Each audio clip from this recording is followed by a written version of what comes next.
En 1846, un pueblecito de los Alpes franceses, La Salette, fue el lugar donde se produjo una aparición significativa con un hecho destacable. Los visionarios fueron niños. Desde entonces los niños han sido fundamentales en las apariciones marianas en los últimos 200 años. Sin embargo, ni Mélanie Calvat, de 14 años, ni Maximin Giraud, de 11, vivieron infancias ideales. Ambos habían sido maltratados o abandonados por sus familias. Tenían infancias terribles y vidas familiares muy difíciles, y en aquella época trabajaban como sirvientes. Un día de septiembre, los niños habían sacado a pastar las vacas. Cuando se despertaron de la siesta de media mañana, se dirigieron a la búsqueda del rebaño que se había desperdigado. Cuando miraron en un barranco, vieron un enorme círculo de luz que se abrió para dejar ver a una mujer sentada sobre una roca. Se tapaba la cara con las manos y lloraba desconsolada. Dijo que su hijo estaba muy triste por la falta de devoción religiosa de la gente del pueblo, y si aquello no cambiaba, ocurriría algún gran desastre. Dijo que se produciría una gran hambruna si la gente no se corregía y se portaba bien, si no dejaba de pecar y si no acudía a la iglesia. En cierto sentido, el mensaje no es muy llamativo, pero es diferente. Porque antes solía decir, construye una iglesia en este lugar. Y no dijo eso. Solo dijo, portaos bien. Es un enfoque totalmente nuevo el que se produjo en La Salette. La señora pidió a los niños que difundieran su mensaje entre los lugareños y les dio instrucciones de que rezaran todos los días. Los niños vieron cómo la mujer ascendía en su bola de luz hasta que desapareció de su vista. Después fueron a informar de la visión a sus patrones. Terminaron contándoselo al sacerdote, que al día siguiente pronunció un sermón sobre la aparición. Y la gente empezó a llegar al lugar en grandes cantidades. Fueron los lugareños y no los visionarios los que primero identificaron la aparición como de la Virgen María e interpretaron sus palabras en ese sentido. La iglesia se lo tomó muy en serio y entrevistó a los niños en varias ocasiones. Eran unos niños sin ninguna gracia, y sin embargo, hasta los sacerdotes más escépticos que los entrevistaron admitían que cuando hablaban de las apariciones cambiaban completamente. De repente se ponían a hablar como locos de una manera simple y podían soportar interrogatorios que duraron años. Mientras tanto, alrededor del lugar de la aparición empezaron a producirse acontecimientos sobrenaturales. 2 soldados pidieron a Maximin que les llevara algún recuerdo de la zona. Y él fue allí y cogió una piedra. Pero como los soldados eran 2 y había una sola piedra, la golpearon para romperla, para que cada uno se llevara un trozo. Y en cada mitad, según creyeron, vieron la cara de Jesús. Años después de su experiencia mística, tanto Mélanie como Maximin dedicaron sus vidas a la iglesia, pero ninguno de los dos pudo llevar una vida verdaderamente religiosa.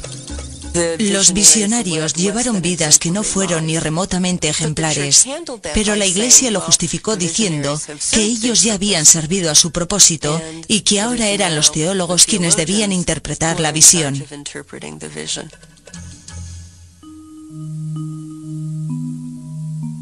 Después de La Salette, la gente esperaba que la Virgen trajera nuevas noticias y orientaciones. Y había una gran presión sobre los visionarios a los que se les exigían mensajes, aunque anunciaran desastres y malos presagios. Se dice que se han producido curaciones milagrosas en varios lugares donde se han dado apariciones, pero hay un sitio en particular que especialistas y creyentes reconocen como centro de curas milagrosas: Lourdes, en Francia. Durante unos 150 años, el santuario de Lourdes, en los Pirineos franceses, ha sido un lugar de peregrinación para enfermos y afligidos de todo el mundo. Lourdes es el más importante santuario de curación de la cristiandad occidental. En 1858, una muchacha campesina y analfabeta de 14 años, llamada Bernadette Soubirous, vivía en la extrema pobreza en Lourdes. El 11 de febrero, Bernadette estaba recogiendo leña por la ribera cuando oyó un ruido procedente de los arbustos que había sobre una gruta cercana. Bernadette afirmó haber visto una imagen blanca en forma de una chica como de su edad que llevaba un rosario, pero no identificó la aparición como la Virgen María. De hecho, se refirieron a la aparición como Aquero, que significa esa muchacha en su lengua. Para cuando se produjo la tercera aparición, la mayoría de los lugareños consideraba que aquella figura era la Virgen. Según se decía, la visión había hablado con Bernadette y le había pedido que la fuera a ver a la gruta durante 15 días más. Bernadette lo hizo y se mantenía ante ella de pie, muy tiesa, moviendo los labios a veces como si se estuviera comunicando con un ser invisible. Los observadores, sin embargo, fueron testigos de un comportamiento de la muchacha especialmente desconcertante durante la aparición del 25 de febrero. Se arrodilló y se puso a escarbar en el suelo, quitando la tierra hasta que topó con lo que parecía barro blando, como borboteando, y se embadurnó con él las manos y la cara, y la gente no sabía qué pensar. Al parecer, la aparición había llevado a Bernadette a beber y lavarse en aquel lugar. Aquel mismo día más tarde, algunos lugareños cavaron más profundamente y hallaron un manantial. Casi inmediatamente se empezaron a atribuir curaciones milagrosas a aquellas aguas. El agua de Lourdes se consideró desde entonces sagrada y milagrosa, y todo el significado de lo que sucede en Lourdes se construyó en torno al manantial tanto como en torno al santuario propiamente dicho. El 2 de marzo, Bernadette afirmó que la aparición le había transmitido un mensaje para los sacerdotes locales. Dijo que debía construirse un santuario en la gruta para que la gente pudiera acudir a él en procesión. Pero no todo estaba bien. El párroco, Dominique Peyramal, consideró las afirmaciones de Bernadette poco menos que un grandioso engaño. Estaba sometida a un examen riguroso por su procedencia de clase.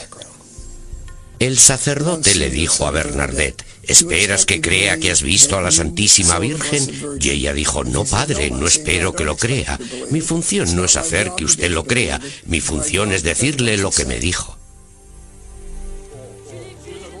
El sacerdote llamó mentirosa a Bernadette. Exigió que hiciera alguna prueba, que le pidiera a la aparición que le diera su nombre y una señal, que hiciera florecer un rosal en la gruta. Una multitud de 20.000 personas se congregó para verlo. Pero la señal no se produjo. Bernadette lo explicó diciendo que la Virgen estaba enfadada por la falta de fe de la gente. Unas 3 semanas después, Bernadette afirmó que la figura había vuelto a aparecer y que se había identificado. En su última aparición, Bernadette dijo que la mujer tenía los brazos cruzados sobre el pecho en una actitud de oración y los abrió y dijo: «Soy la Inmaculada Concepción». Para la gente de la época, esta fue una afirmación sensacional.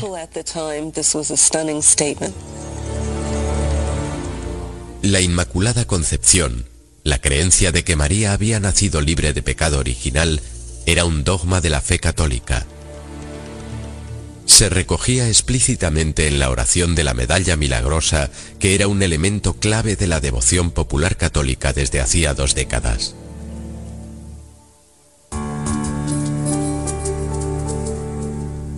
La gruta de Lourdes se convirtió en un santuario a pesar de los esfuerzos de los representantes oficiales por descartar toda pretensión milagrosa sobre el agua.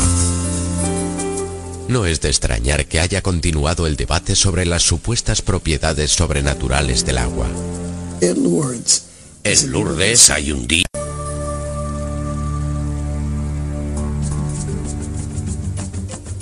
Solo una cantidad relativamente pequeña de casos han sido considerados oficialmente milagrosos por el Departamento Médico de Lourdes. El departamento se dedica a investigar y certificar desde 1884 los milagros atribuidos al santuario.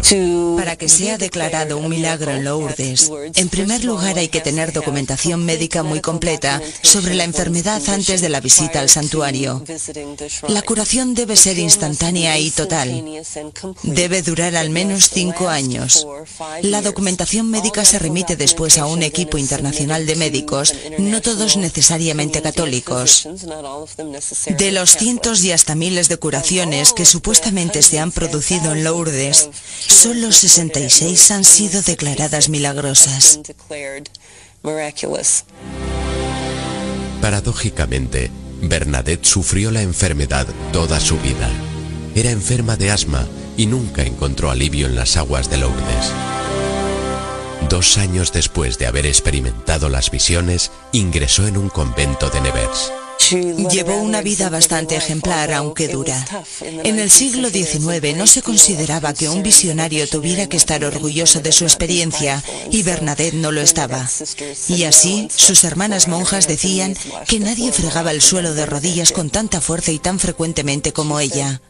Decía: yo soy una escoba, he cumplido mi propósito y he sido arrinconada. Bernadette murió en el convento el 16 de abril de 1879 a los 35 años de edad. Fue declarada santa en 1933 por el Papa Pío IX. El santuario de Lourdes sigue atrayendo a millones de visitantes cada año. El caso de Lourdes destaca sobre todas las demás apariciones en la historia de la Iglesia, no solo por los acontecimientos propiamente dichos, sino también porque Bernadette Soubirous es considerada un ejemplo entre los visionarios. La forma en que manejó el caso, en que informó de lo sucedido y el tipo de vida que llevó después se consideran dignos de admiración en la Iglesia.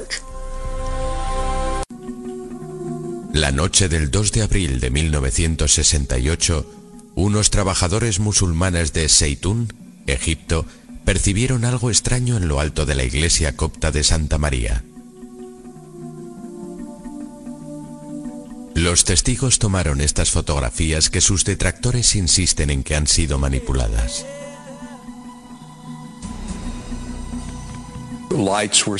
Se vieron luces al anochecer sobre la catedral.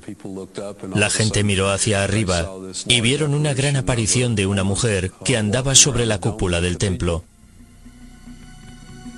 Se movía por el tejado de la iglesia, a veces en posición de oración, otras bendiciendo o bajando la cabeza.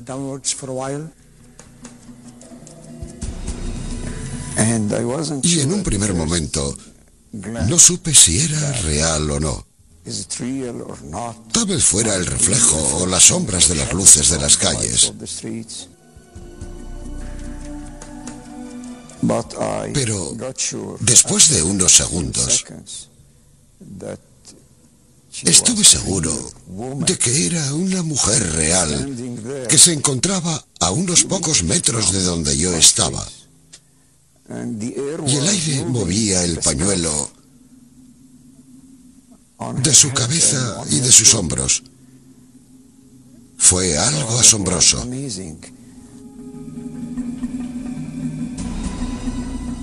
Se dice que la aparición solo duró unos minutos. Pero cuando la figura empezó a aparecer casi cada noche, pronto fue identificada con María.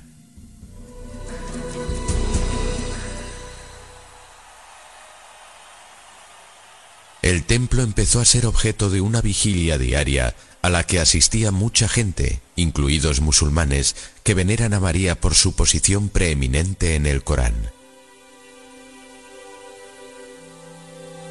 Es un personaje destacado del Corán. En primer lugar, como mujer de fe. En segundo lugar, por pertenecer a la estirpe de los profetas. Y cuando se menciona a Jesús en el Corán, se hace también con gran respeto y reverencia, pues se dice de él que es Jesús, hijo de María. Es como su título y se le identifica como hijo de aquella. pronto, miles de personas dijeron haber visto la figura de María en lo alto de la iglesia. Lo interesante es que primero fueron 10.000 las personas las que dijeron haberla visto. Después fueron 100.000 los testigos. Y al final fue 1 millón de personas, la mayoría de los cuales no eran cristianas, las que decían haber visto a la Virgen María en la catedral. Una de ellas fue el presidente de Egipto, Gamal Nasser. La noticia se extendió por todo Egipto y fuera del país.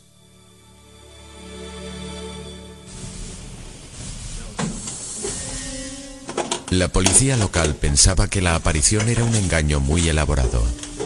Investigaron para descubrir algún dispositivo que pudiera haber proyectado la imagen. No hallaron nada, ni rastro de fraude, ni intento de reproducir las apariciones. Y el gobierno egipcio respondió iniciando la investigación oficial más larga y elaborada que se haya hecho nunca sobre una aparición mariana.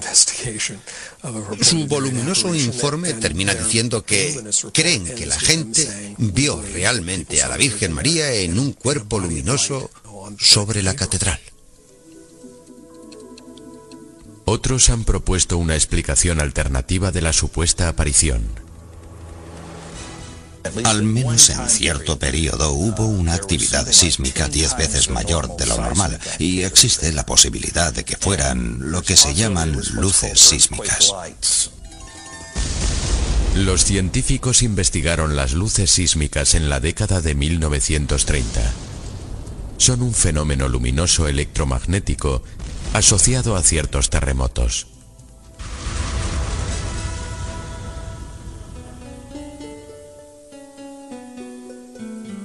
Se informó que la aparición sobre la iglesia de Santa María se produjo cientos de veces durante 3 años y duró de unos pocos minutos hasta 9 horas. Aunque la Virgen no dio ningún mensaje en Zeitún, algunos han interpretado su mera presencia como un fenómeno de gran significado para los creyentes.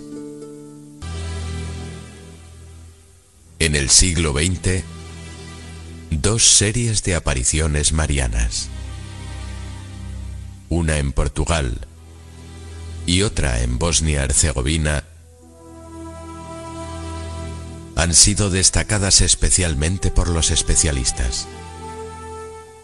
Se produjeron con 36 años de diferencia y ambas contenían revelaciones de secretos controvertidos que muchos piensan que fueron proféticas sobre el futuro de los acontecimientos mundiales.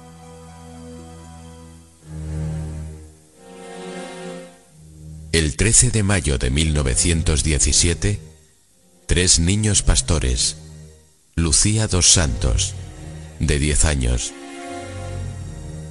y sus primos, Jacinta y Francisco Marto, de 7 y 9 años, estaban descansando en una cueva cercana a la aldea de Fátima.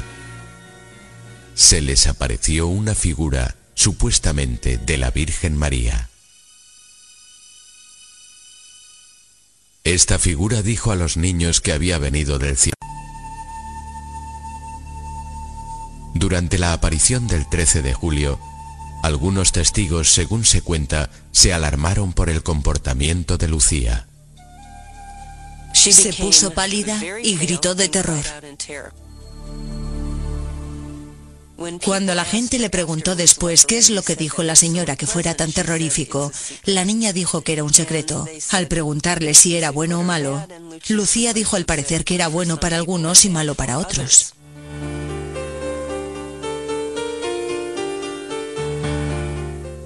Para agosto, el alcalde de la población, Arturo Santo, había asumido la misión de desvelar el secreto. Santo era conocido por sus sentimientos antirreligiosos y en consecuencia sometió a los niños a interrogatorios severos. Los secretos se convierten en una forma de probar a los visionarios. El visionario consigue mantener el secreto ante aquellos que le están interrogando duramente. Eso se considera un signo de autenticidad.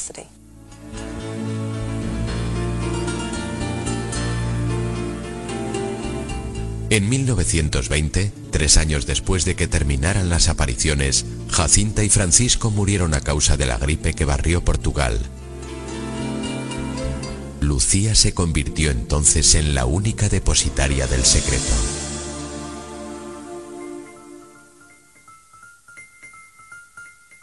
En 1925 ingresó en un convento y no fue hasta la década de 1940 cuando empezó a revelar el secreto poco a poco en sus memorias. Según Lucía, aquel constaba de 3 partes. La primera era una visión del infierno, un lugar de terribles tormentos, a donde iban los pobres pecadores, según había dicho la Virgen. La segunda parte del secreto era una profecía y la petición de María de santificar Rusia. Decía que, de no hacerlo, se producirían más guerras y aumentarían los conflictos en la Iglesia.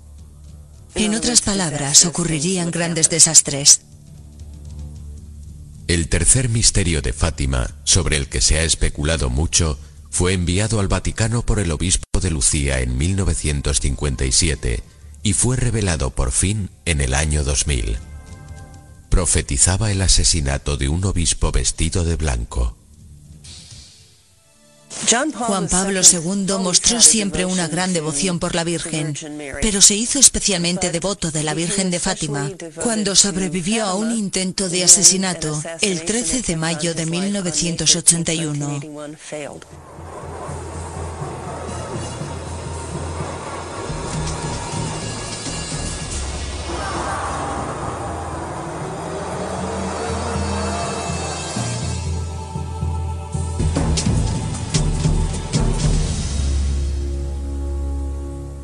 Un 13 de mayo se produjo también la primera aparición de la Virgen ante los niños de Fátima. Y Juan Pablo II creía que fue la Virgen de Fátima la que lo salvó de aquel intento de asesinato. En mayo de 1982, el Papa visitó Fátima para dejar la bala del ataque en la corona de la estatua de la Virgen. En otras visitas que realizó a Fátima, el Papa no solo se reunió con la hermana Lucía, sino que también llegó a beatificar a sus primos Jacinta y Francisco el 13 de mayo de 2000. En el pueblecito bosnio de montaña de Meyugoria se produjo una compleja aparición mariana que contiene secretos que aún no han sido desvelados.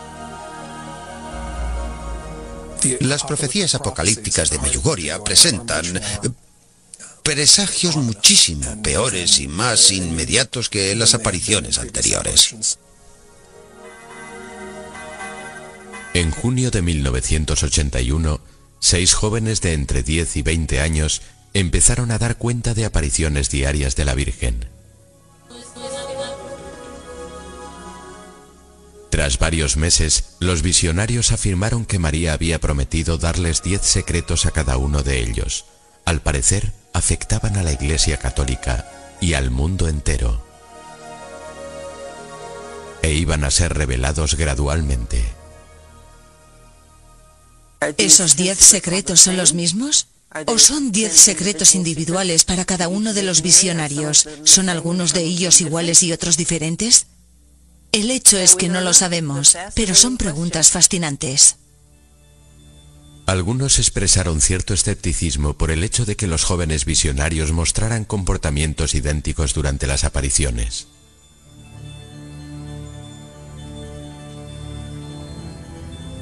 El hecho de que estos chavales se callaran en el mismo momento, hablaran al mismo tiempo, se arrodillaran exactamente en el mismo instante, vieran a la Virgen en el mismo lugar, todas esas cosas fueron examinadas una y otra vez. A los visionarios se les hicieron estudios médicos y científicos que incluyen electroencefalogramas que miden las ondas cerebrales hasta tan recientemente como en 1998. La conclusión fue que los visionarios estaban física y mentalmente sanos, no estaban alucinando ni mintiendo, experimentaban algo inexplicable más allá de la comprensión de la ciencia. Se dice que, durante sus experiencias, los visionarios estaban en estado de trance. Claro que el hecho de que estuvieran en estado de trance no garantiza el contenido de la visión, pero los devotos lo perciben como un signo de autenticidad.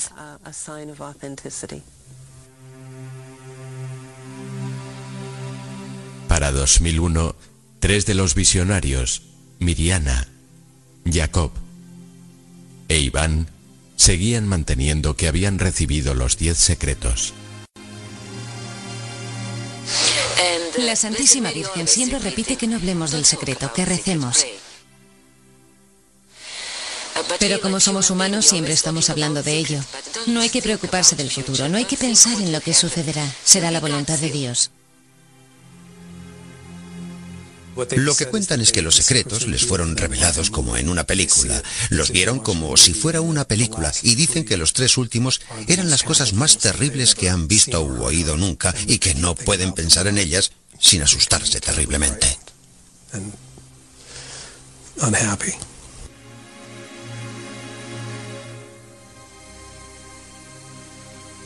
María ha permitido supuestamente que se conozca el tercer secreto.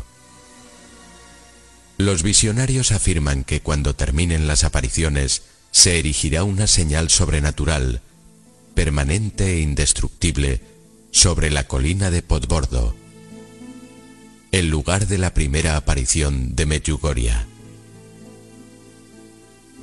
Cuando se produzca la señal y se cumpla el tercer secreto, se abrirá un período de los más terribles acontecimientos de la historia de la humanidad. Unos 20 millones de devotos han visitado Medjugorje, lo que la convierte en uno de los principales lugares de apariciones del mundo. El 18 de junio de 1961, en la pequeña población española de San Sebastián de Garabandal, 4 niñas fueron supuestamente elegidas por María para ser las receptoras de una profecía apocalíptica.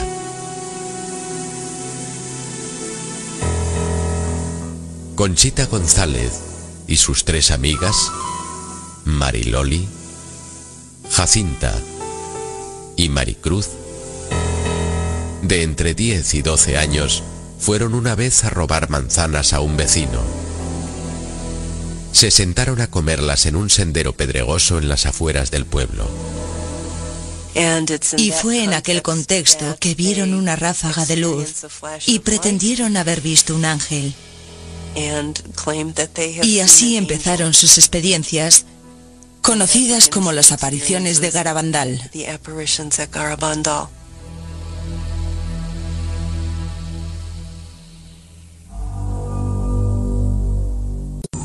Se sumergían en lo que parecía un profundo trance, con la vista clavada en un punto que se encontraba sobre ellas. Bajo la vigilancia de un sacerdote, los lugareños ponían a prueba a las visionarias colocando luces brillantes ante sus ojos, sacudiéndolas y hasta clavándoles alfileres. Según algunos observadores, nada parecía sacarlas de aquellos trances. Pero no todo el mundo admite sin más las visiones de las muchachas. Se supone que si te pinchan con un alfiler y no te duele o te estremeces, eso es que estás en trance. Bueno, de hecho, cualquier actor podría hacerlo, y eso no prueba absolutamente nada. Es una tontería.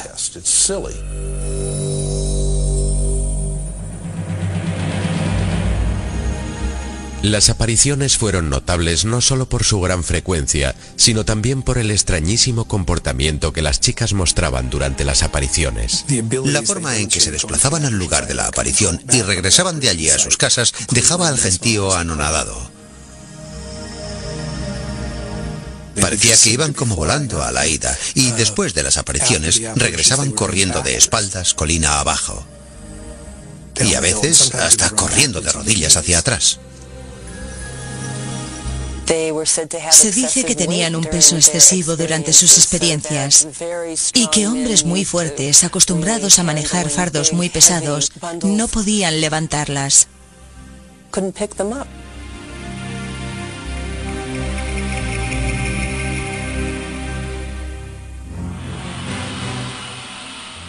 Como si todos estos extraños sucesos no fueran suficientes, los lugareños quedaron aterrados con un mensaje que las visionarias decían haber recibido de la Virgen. El fin del mundo se avecinaba. Empezarían con alguna señal visible, que no describieron ni dijeron lo que sería, pero sería algo que todo el mundo podría ver y nadie podría negar.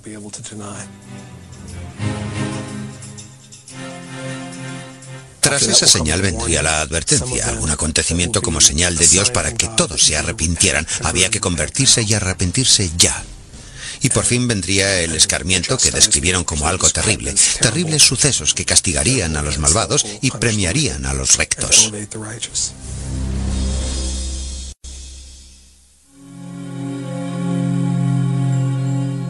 Las apariciones de Garabandal terminaron en 1965 de manera desconcertante. Las visionarias dijeron que la Virgen les había dicho que en cierto momento dado iban a renegar de las visiones, y de hecho así lo hicieron, aunque poco más tarde declararon que no sabían por qué habían dicho que aquello no era verdad, pues siempre lo había sido.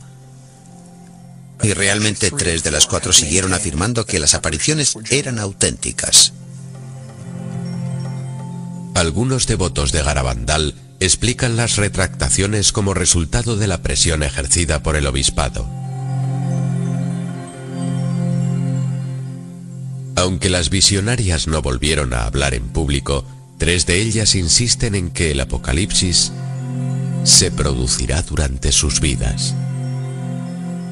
Han seguido siendo católicas fervientes que piensan que sus vidas cambiaron con lo que les sucedió.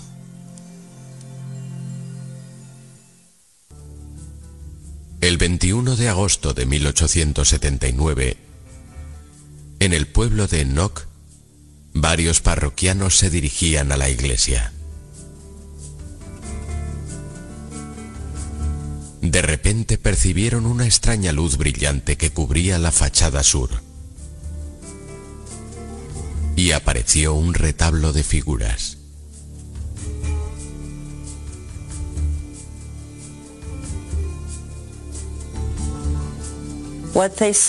Y allí vieron a la Virgen María, San José y San Juan Evangelista en un retablo con un altar y un cordero. Y los parroquianos estuvieron rezando el rosario ante aquel retablo durante un par de horas.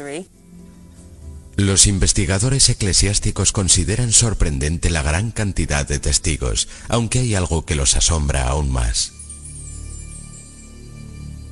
En los pueblos de los alrededores, muchas personas que no estuvieron allí y no vieron la aparición, dijeron haber visto aquellas increíbles luces y una especie de destello luminoso muy brillante, y que se pudo sentir un cambio atmosférico. Y el hecho de que las personas no religiosas vieran lo mismo que las religiosas resultó bastante convincente. Tan convincente que de hecho la Iglesia empezó a considerar la aparición de Knock como un acontecimiento importante. El mayor acontecimiento sobrenatural que se puede producir en la Tierra es lo que la Iglesia llama una teofanía, que es, en esencia, un encuentro entre el cielo y la Tierra. Y la verdad es que no se producen muchas de esas. No se incluye en el grupo que podría considerarse una teofanía. Los escépticos, sin embargo, creen que la aparición de Knock fue solo una ilusión óptica. Si observamos la historia con detenimiento, se ve que hablamos de un simulacro. Todos estamos familiarizados con el test de Rorschach o la búsqueda de formas en las nubes, que sería la raíz de estas supuestas apariciones.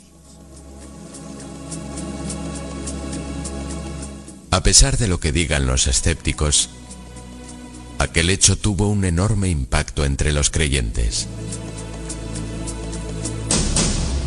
Muchos se llevaron un trozo de yeso de la iglesia como recuerdo. Los creyentes sostienen que la Virgen visitó el oeste de Irlanda porque aquellas pobres gentes estaban necesitadas de esperanza y ayuda. Los pobres tienen devoción. Los creyentes necesitan algo que les dé fuerza. Con el tiempo, Knock se convirtió en un santuario curativo. Y la aparición conocida como Nuestra Señora de Knock fue un humilde indio del siglo XVI llamado Cuauhtlatoatzin, cuyo poblado estaba al parecer cerca de la actual Ciudad de México.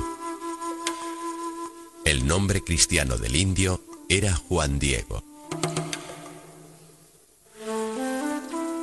Era uno de los relativamente pocos indios que habían adoptado el cristianismo después de que los conquistadores españoles sometieran al imperio azteca.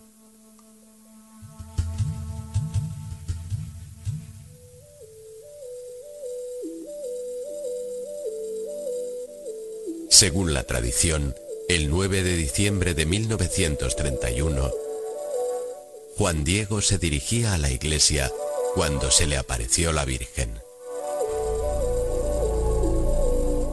Aparecía envuelta en una nube dorada, de pie sobre una colina azteca, de nombre Tepeyac, en el lugar donde antes se levantaba un templo de la diosa azteca Tonantzin. María habló al atemorizado indio en su lengua nativa y le pidió que solicitara al obispo Juan de Zumárraga que construyera un santuario en la cima de la colina, donde ella podría ayudar a aquellos que vinieran con sus ruegos. Y allí va él.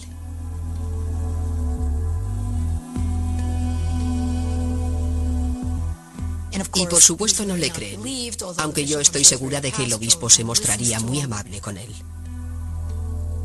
Después de que el obispo lo despidiera, Juan Diego vio a María en su camino de vuelta a casa. Abrumado por el fracaso, rogó a la Virgen que enviara a alguien más cualificado a ver al obispo. Pero María insistió en que Diego era su mensajero de confianza. Ahora, él es el mensajero de la Madre de Dios, y eso restituye la dignidad de Juan Diego y de los indios. Al día siguiente, el obispo escuchó con más atención el mensaje que Juan traía de María. Pero, aún escéptico, le pidió alguna señal de la Virgen. El 12 de diciembre, esta le mostró a Juan Diego un rosal, en lo alto de la colina, en plena floración. Algo muy poco corriente, en mitad del invierno. Dio instrucciones al indio para que recogiera las rosas y se las llevara al obispo como prueba. Cuando Juan Diego se presentó ante Zumárraga, abrió su manto llamado telma para dejar caer las rosas en el suelo. Y cuando las flores cayeron, la imagen de Nuestra Señora apareció sobre su telma tal y como la conocemos hoy.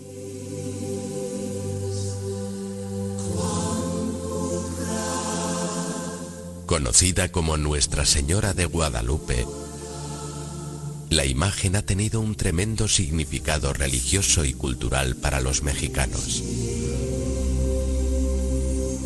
La imagen se identifica como el origen del cristianismo mexicano. Y esta imagen sigue viva en las calles de Los Ángeles y Brooklyn, Texas, El Paso, Nuevo México y en toda Latinoamérica.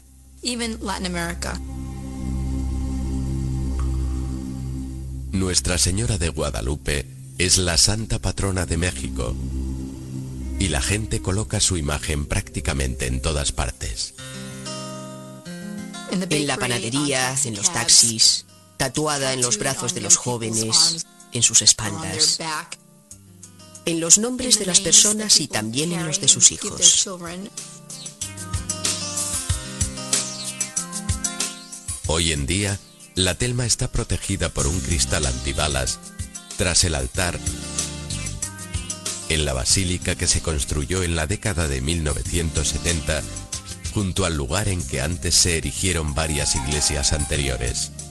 Aunque la Telma está hecha de fibras de cactus que se degrada en el curso de unas pocas décadas, se ha mantenido intacta durante casi 5 siglos. Aún así, su naturaleza divina sigue siendo una cuestión muy debatida. Para un investigador moderno no es absolutamente nada milagroso. Está claro que está pintada.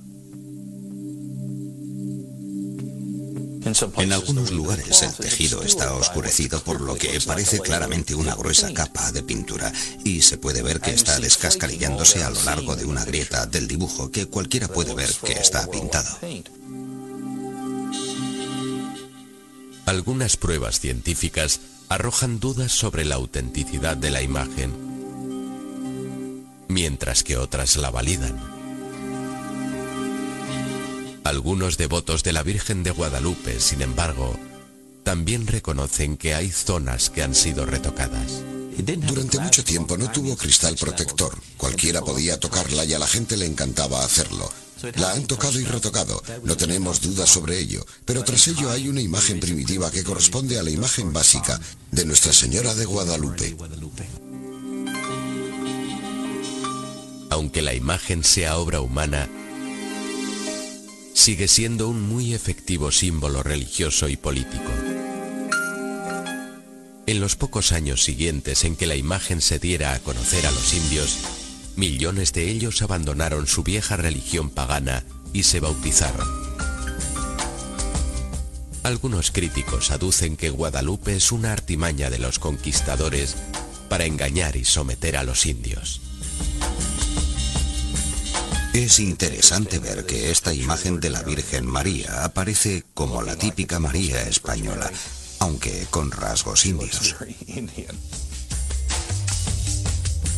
Y el lugar que la Virgen María ha elegido para levantar su iglesia es el lugar en el que durante años los indios adoraron a Tonantzin, su diosa virgen.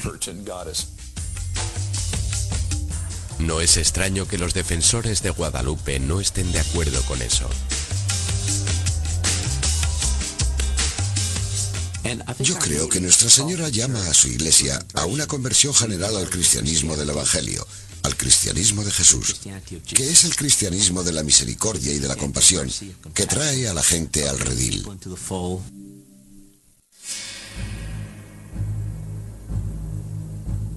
Hay otro aspecto que alimenta el debate. Los escépticos arguyen que no se conservan datos escritos sobre Juan Diego anteriores a 1548. La Iglesia, sin embargo, cree que en 1997 fue descubierto lo que se considera el certificado de defunción de Juan Diego. Es un documento conocido como el Códice Escalada, escrito sobre pergamino y datado en 1548. Presenta una imagen de Guadalupe junto al nombre indio de Juan Diego. Tiene unas pocas palabras en español que están mal escritas, lo que añade autenticidad al documento.